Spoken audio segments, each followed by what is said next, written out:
Good everyone, it's Steve from Sneaker Tech Talk, back with another video today. For today's video, we will be taking a look at the Miami Twice Nike Lebron 23.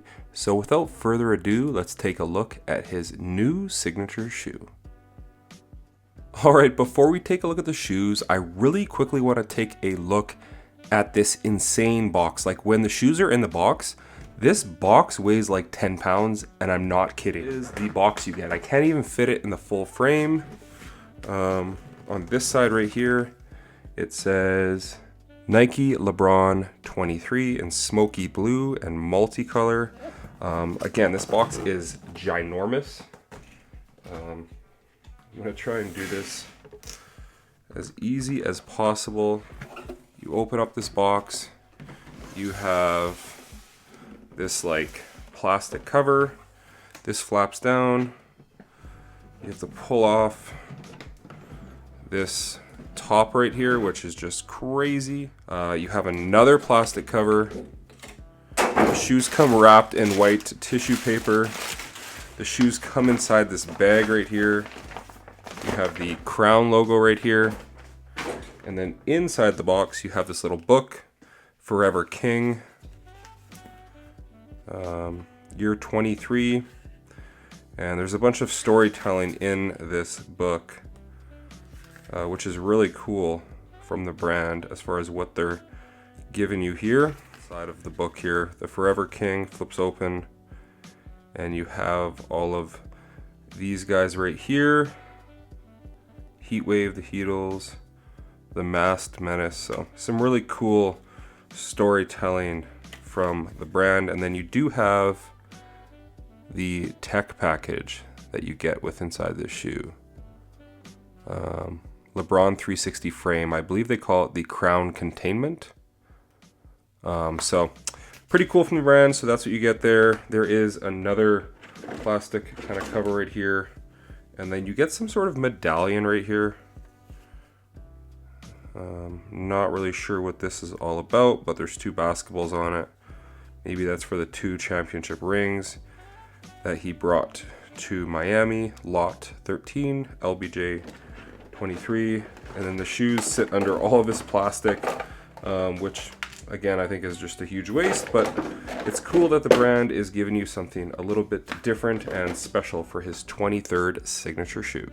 A pretty cool design on this Nike Lebron 23 with this Crown logo on the side. As far as the traction goes on this model, you do have this modified wave kind of herringbone traction pattern, and it is in the shape of a 2 and a 3 for 23 for his number and his 23rd signature shoe.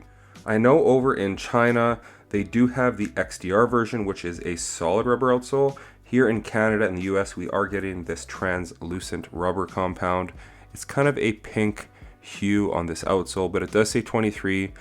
Time will tell on how it performs. I will be getting these on court tomorrow morning. It does wrap up on the side right here, on the medial side. A pretty cool design.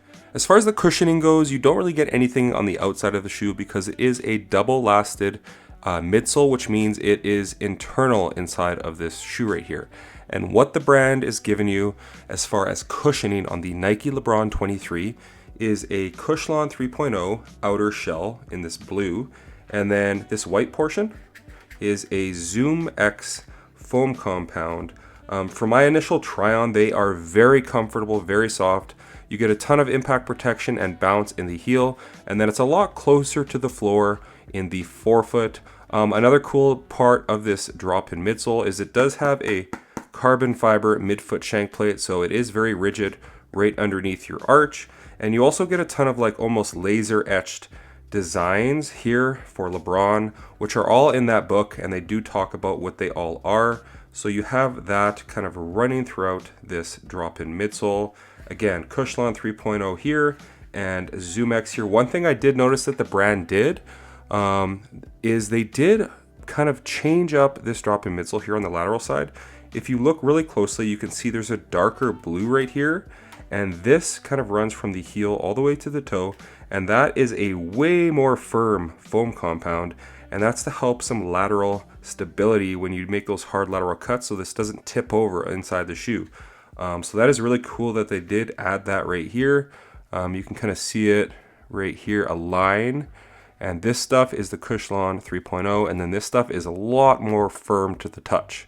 So that's going to add some stability inside the shoe on this drop-in midsole. It is not on the medial side, only on the lateral side. Time will tell. I'm a little bummed out because for the price point of $210, I know the Jordan 40s, are $200, and you get a ZoomX midsole and full-length Zoom Strobel. So I'm kind of bummed that these don't have full-length Zoom Strobel. It would have been awesome if they did, but that's not what the brand is giving us. We are getting a new drop-in midsole from the brand with a ZoomX compound right here, which is very soft, but we'll have to see how they perform. For me, I would have still preferred this combo with the Zoom Strobel directly under it.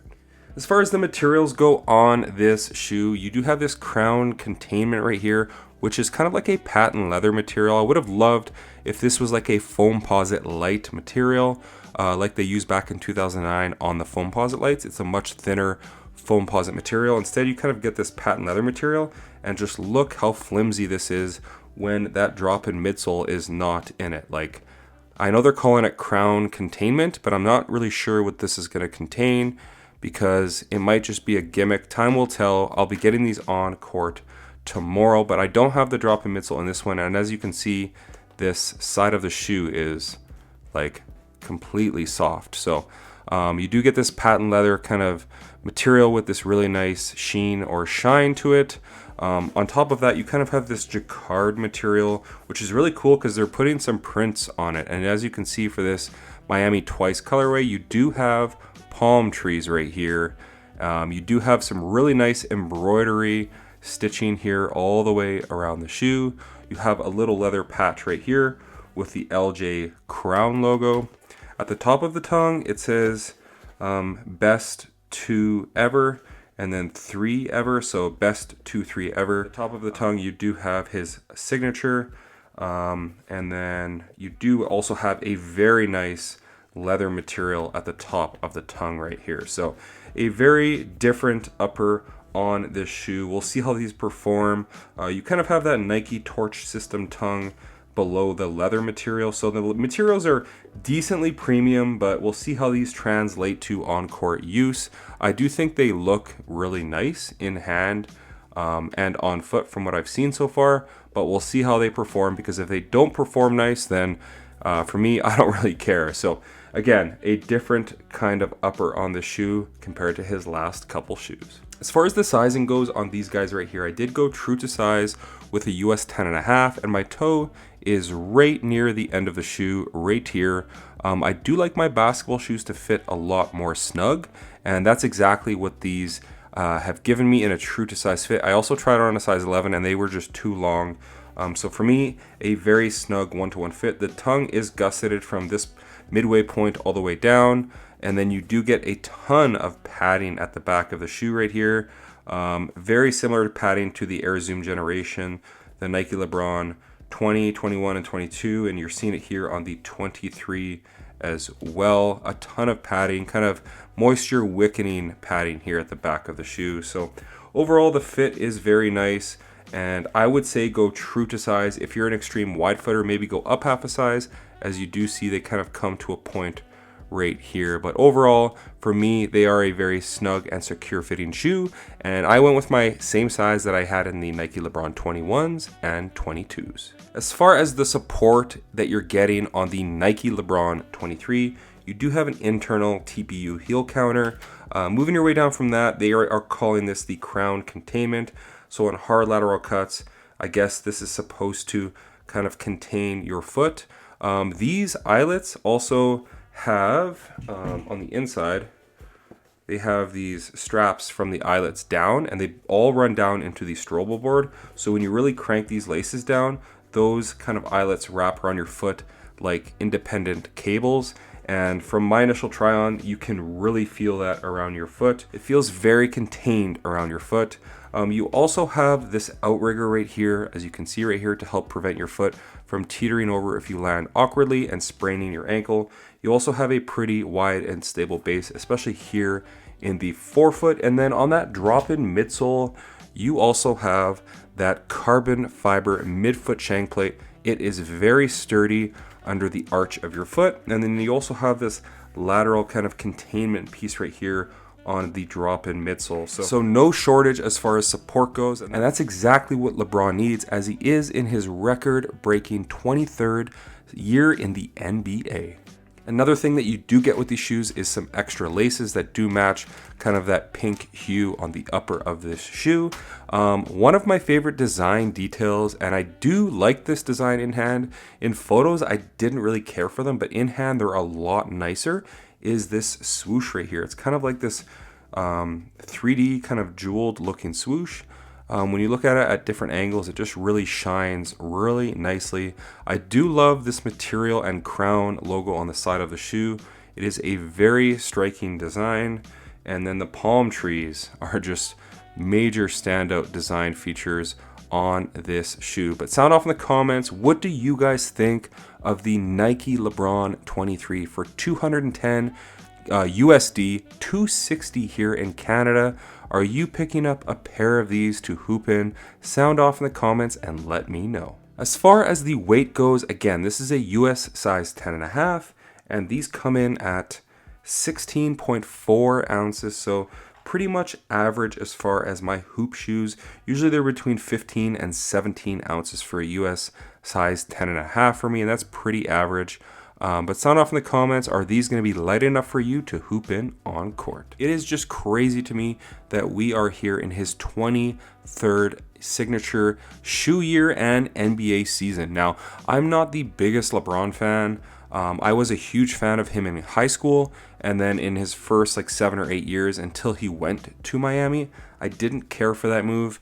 And then, I did enjoy him back in Cleveland, and then at this point, he's at the tail end of his career, so I just try to enjoy the players as they are in their career and what they have left, what they brought to the game, whether it be in basketball and in footwear. And I am looking forward to getting these on court and seeing how they perform.